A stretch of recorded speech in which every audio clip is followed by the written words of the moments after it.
Okay, let's dive in. We're looking at something that, well, it really makes you rethink what an electric scooter can be. Definitely. This isn't your average pop to the shops kind of ride. Uh, The specs label it an ultimate performance EV scooter. And our mission here really is to cut through those big numbers you see on the page and understand what this machine is actually like. What does it offer you if you're after something, more substantial? Exactly. More than just basic transport. And the first thing that jumps out is just raw power. Right. The core spec here, dual motors, totaling up to, 10,000 watts? 10,000, yeah, it's huge.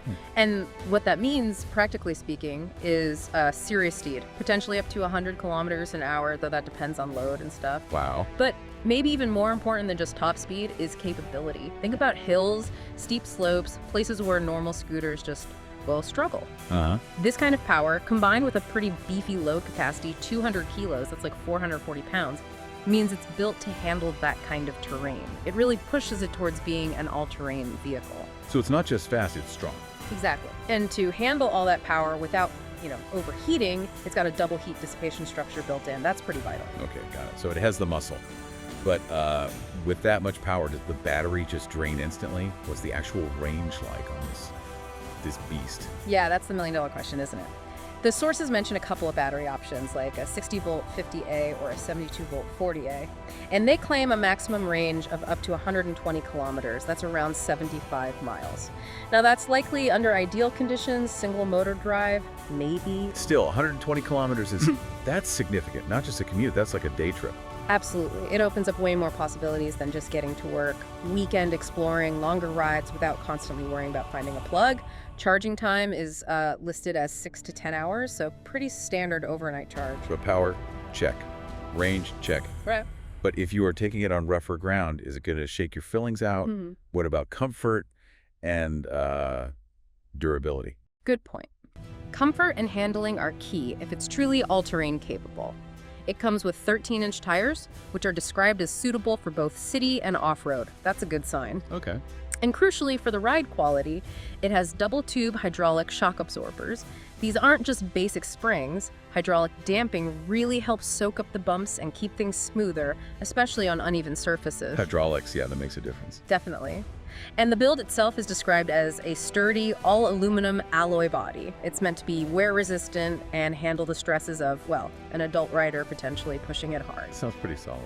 And with speeds potentially hitting 100-kilometer rider in off-road use, Yeah. safety must be a huge consideration. What's it got? Oh, absolutely critical. You need stopping power. It has hydraulic disc brakes, sometimes called oil brakes front and rear.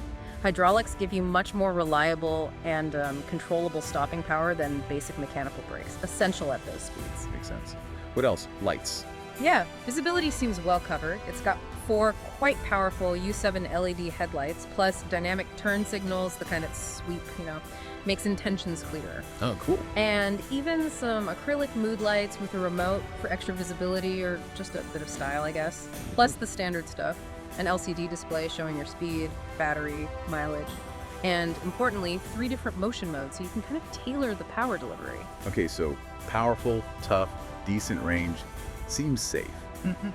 But is it practical? I mean, something this capable sounds like it might be enormous. Can you actually, fold it up and put it away? Surprisingly, yes. That's one of the neat things. Despite the performance, it features a double folding lock mechanism, and the aluminum body, while sturdy, helps keep the weight sort of manageable for its class. Wow. So yeah, it is designed to be foldable, easier to store, maybe fit in a car trunk. That's a big plus for something this powerful. So bringing this all together for you, the listener, this isn't just a slightly better commuter scooter. It feels like a whole different kind of personal EV.